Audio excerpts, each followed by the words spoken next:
Дима расскажет о том, какова архитектура приложения клевого доступа к суперкомпьютеру МГУ. Вообще, как мы его делаем. Всем привет, меня зовут Дима Копров. Работаю я в компании Evron и расскажу вам сейчас о том, как же мы сделали систему доступа к ресурсам суперкомпьютеров у МГУ.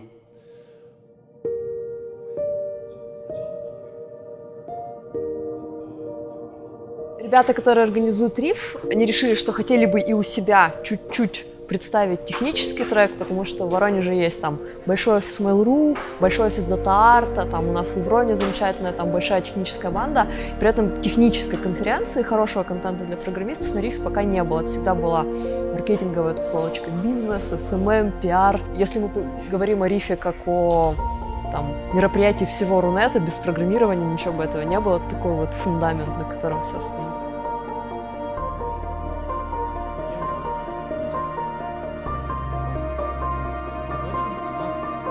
Мы делали секцию про Ruby on Rails, мы делали секцию про функциональное программирование, привезли сюда всех наших ребят, пригласили всех заинтересованных в разработке слушателей из Воронежа. Было видно, что аудитория хочет поговорить, там были классные содержательные вопросы после каждого доклада, к докладчикам подходили, после ребята общались. Вот голод в этой теме, он ощущался, мы чуть-чуть совсем его заполнили в этом году. Я не думал, что в Воронеже есть так много интересующихся функциональными языками, думал, что мы прямо сейчас огромную экзотику сюда привезем, но нет, зал был наполнен, слушателей очень много, это очень здорово.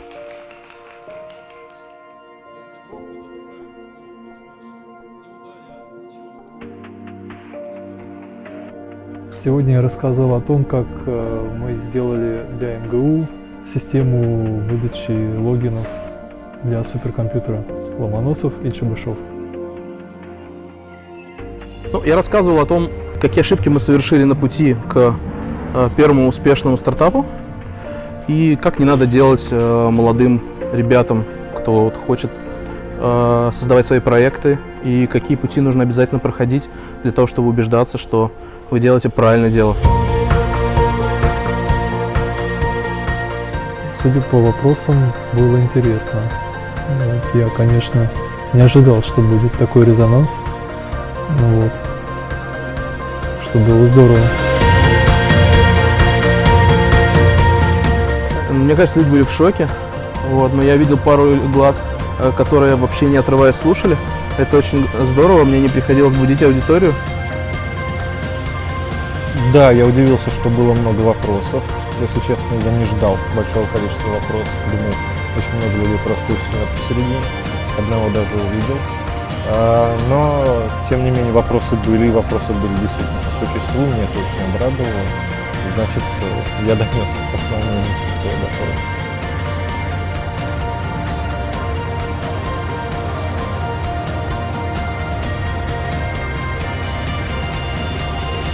Я был на огромном количестве региональных конференций и на московских, и сам являюсь организатором больших конференций. Видно, что труда вложили очень много, и вложили труда не напрасно.